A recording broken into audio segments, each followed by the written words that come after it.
Welcome, everyone. I'm Vicki Bentley, and I serve as an educational consultant for HSLDA. And joining me today is Nellie Johnston of Growing Time Cooking. Today, we're going to be talking about the importance of nutrition and how to integrate teaching nutrition into your homeschool program. So, while we're getting started here, if you want to pop into the comments where you're located, maybe how old your kids are. If you have any particular questions for Nellie as we go along, we will try to get to those during the program or near the end. So pop those questions in there and let us know a little bit about what you're looking for today, and tell us about your adventure with teaching nutrition. But Nellie is a certified kids nutrition specialist, and she's taught health and nutrition for many years. She launched a cookbook back in 2016 called Little Sprouts Cooking, and that has now expanded into a whole curriculum called Growing Time Cooking. So Nellie, thank you for joining us today. You're welcome. I was wondering if you would start off by telling us how you got into the nutrition field, in that interest, and why you created the curriculum. Absolutely. So I received my undergraduate and graduate degrees in sports medicine. So for 6 years, my focus was on Division I athletes, and I took nutrition classes and learned all about the human body and how it functions in relation to performance in nutrition. And so I started my love of nutrition in college. And then when I graduated, I was hired as a health and nutrition and PE teacher and a trainer. I was doing it all at a private school here in Charlotte, North Carolina. And that just love of nutrition grew.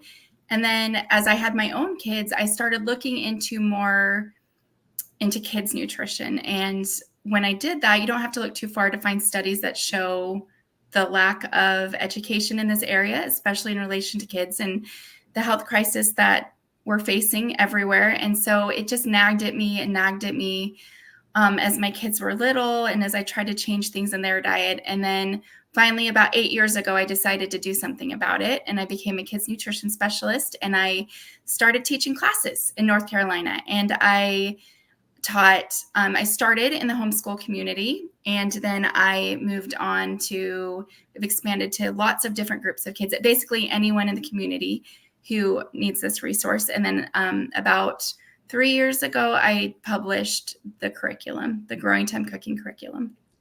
Awesome.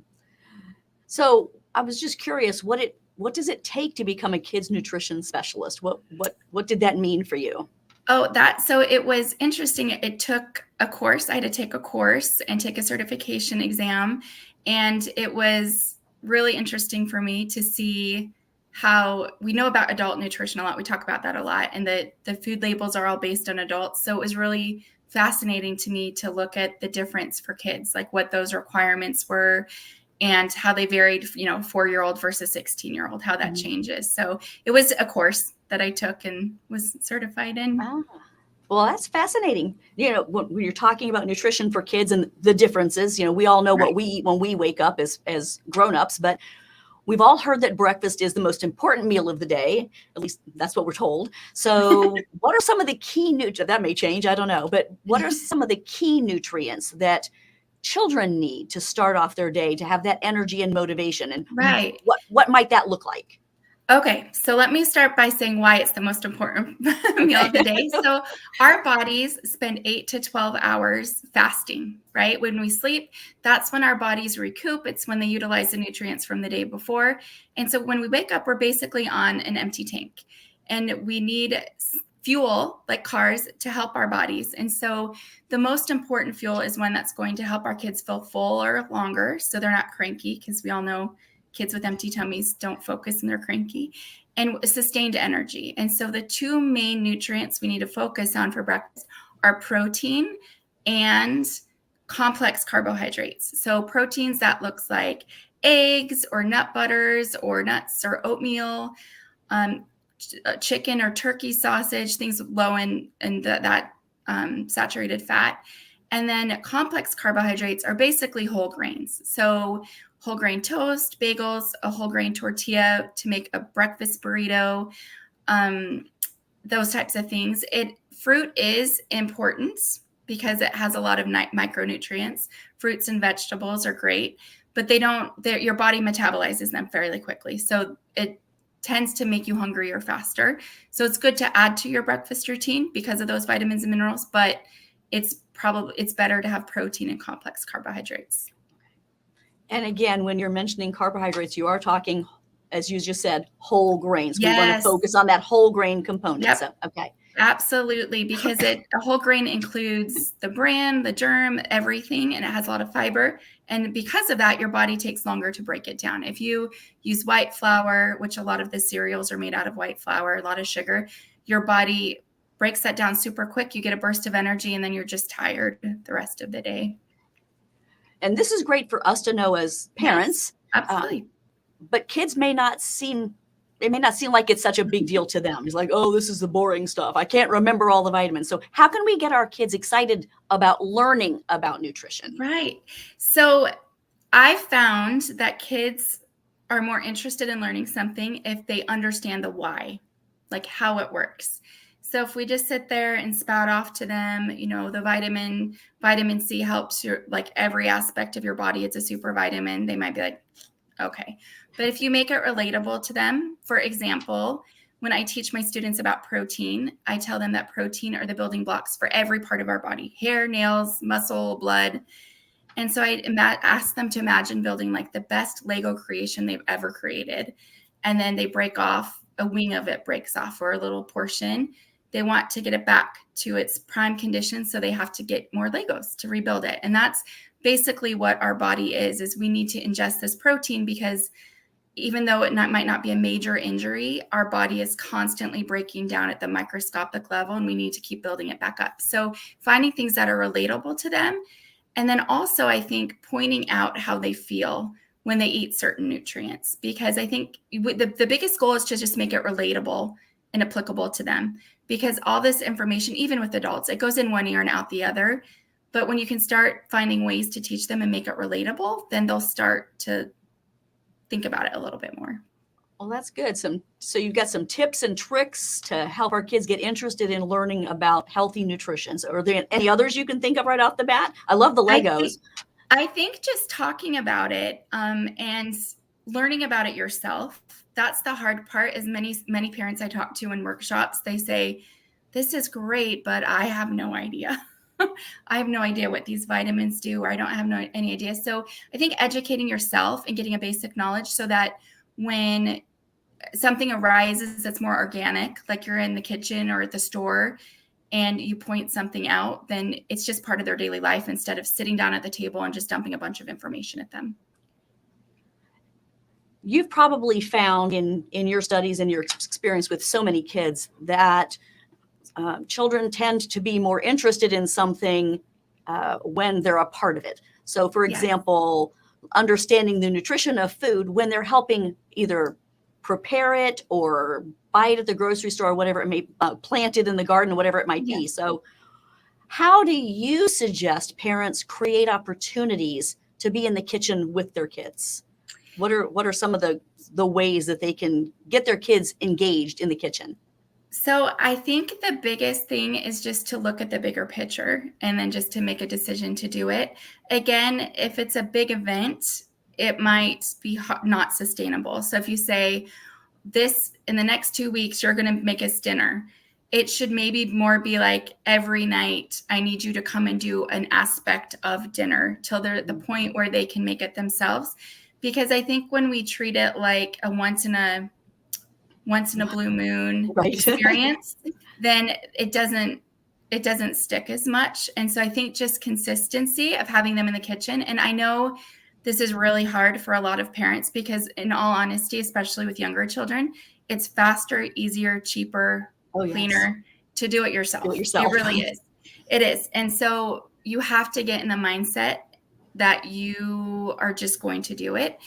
And then just include them. And one of the things that you can include them in too, which would help with the nutrition, is include them in the meal planning. Because if they get to pick the meals, if they help prepare the meals, if they help grocery shop for the meals, they're learning so many different life skills, and then they're more engaged in what's going on. And then you're teaching them to be independent, which is our ultimate goal as parents, right? That's right. We want our kids to leave our home an adult in a healthy way.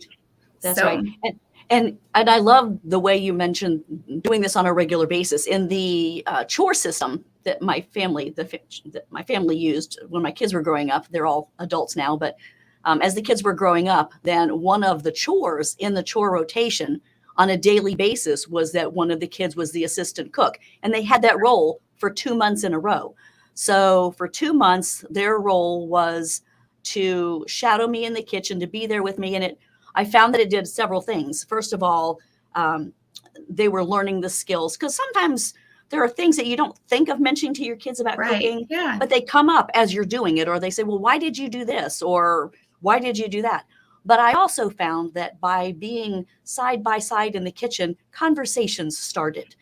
That Yes. don't happen when you're sitting face to face trying to have a conversation, but things would just happen organically. So, so I think there's such a bonus to having your kids with you in the kitchen like that. So yeah, it's a beautiful, that's what I always tell parents. I say on paper, it looks scary, but to me, one of the biggest benefits is that beautiful bonding that happens in the kitchen. And I agree with you. There have been so many conversations that it's less stressful for the kids to bring things up when you're chopping carrots and they're stirring the onions than sitting down, looking at them in the eyes and telling them about your day. You're not staring at them. Exactly. So. And then they feel more comfortable. And then just traditions are made in the kitchen, and it's great. So. Well, and I found that my kids love being the little sous chef. So speaking of sous chef, they learned a lot of skills this way. So I find that we often underestimate the skills that our kids can exhibit at earlier ages, obviously with supervision and care, with safety in mind first. So in your curriculum, are you focusing mostly on the nutrition and the recipes, or are you also incorporating cooking skills for kids along the way? So we actually have cooking skills as well. So in our curriculum, there is a photographed step-by-step guide on how to create a recipe for that lesson. And if there's a little video icon in the corner, it means that on our website, there is a little skills video to show how to mince garlic, how to dice a pepper, how to dice a mango, whatever that skill is. We also have, that's funny that you said that with the ages, we have, it's not, I don't even know if it's on our website. So if you're interested in this, I will happily get it to you. It's a kitchen skills checklist by age, and it starts at age 2. And it just is basic. Like a 2-year-old can help you unload the groceries. They can wash the produce. They can hand you a spoon. They can start to help you measure. And it just kind of it does it in age groups about what typically developmentally they can do. Now, I will be the first to say I had a 9-year-old student who could cook better than me. Like, she was amazing. So this is just a guide, and you know your child the best, but it just might give you more confidence to think, okay, so though there are things that my 4-year-old can do in the kitchen. There are ways that they can start being exposed to food preparation, exposed to cleaning up. There are things that they can do. So if anyone would like that, I will get it to you somehow. And I know you have recipes on your website. We've got a link that we're going to be popping into the chat with that information. So I know you've got some recipes and things for us, but you also have a more purposeful curriculum where it's divided up. Are there particular ages that you're targeting in that? So when I developed the curriculum, because again, I work with homeschool families, I know I was trying to develop one that was family friendly, but there are certain ones that are geared towards younger kids. So the healthy snacks and the Rise and Shine curriculum are easier skill sets. Anyone in the family can do them, but it's a lot of slicing softer vegetables or stirring or measuring. And then when you get into the All About Apples curriculum or the dinners curriculum, it's a little bit more advanced. And then the desserts curriculum is probably the most advanced that we have. So there's lots of different levels. Everybody can do them. A lot of times families will purchase the whole curriculum for a credit. And then even though it's a little bit easier, it's a good segue into their students if they have never cooked before. Okay, so even their middle schoolers and high schoolers could benefit from it, depending upon what their previous skills levels. Correct, because it's not just all about skills. With every ingredient in the recipe, we take a closer look. So we talk about nutrients, food science, history, food origin. We talk about all of it. So it's more than just here's a recipe, here's how to prepare it. Okay. So I know we've got the link. As families are looking at some of the links that we're providing today, are there any favorite recipes maybe that you have? Some fun, easy recipes that kids can try at home to get started with this? Any favorites for you? Absolutely. We actually have a free lesson on our website. It's a blueberry buttermilk pancake lesson. It's a favorite of our students. That's why I made it free. It's a whole lesson. So it shows you kind of what our curriculum is about. So you can kind of experience it. And that is a free download on our website. But we also have a newsletter that we send out every other month because our whole purpose is to educate families as much as we can. That's why I started doing this. Sorry, my glasses keep sliding off. That's why we started doing this, or I started doing this. My family, I say we because my family is very involved with me doing this. But we send out a newsletter every other month. And that newsletter is a recipe and it's condensed and that's all it is. And so it gives you the supplies, ingredients, step-by-step photographed instructions, and then we just kind of do a condensed, closer look at each of the ingredients. And it just comes to your inbox every other month, and it's not anything in our curriculum. So, for instance, in May, it was Cinco de Mayo, so we did street tacos. Or this past in August, we did blueberry cobbler because blueberries are in season here. So that's another option. In the recipes, would the focus generally be on whole foods types of cooking? Absolutely. Every recipe at Growing Time Cooking uses whole foods. And we use, obviously, the desserts menu is a little bit different. Everyone needs a little sugar. We'll talk about those. But we do give you the nutrition label for each of them and explain what that means. But most of our recipes use whole grains. The buttermilk blueberry pancakes doesn't, purely because of the way the food science of it. We want them fluffy and light.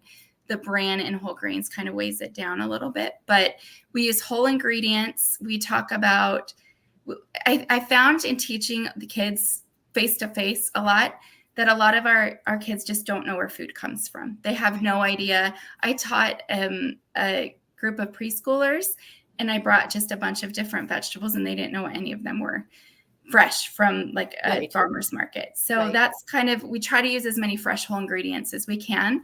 There are also, I'll just put this in there, I know there are a ton of food allergies. I've had a lot of students with food allergies. So at the beginning of every course, there is an allergen and substitution page that says the main allergens: wheat, meat, dairy, nuts, and then just our suggestion on what I've used in the past for those substitutions. But every family has their own substitutions they use. So, well, this is some great information. I don't know if anybody's got any questions that may come up later.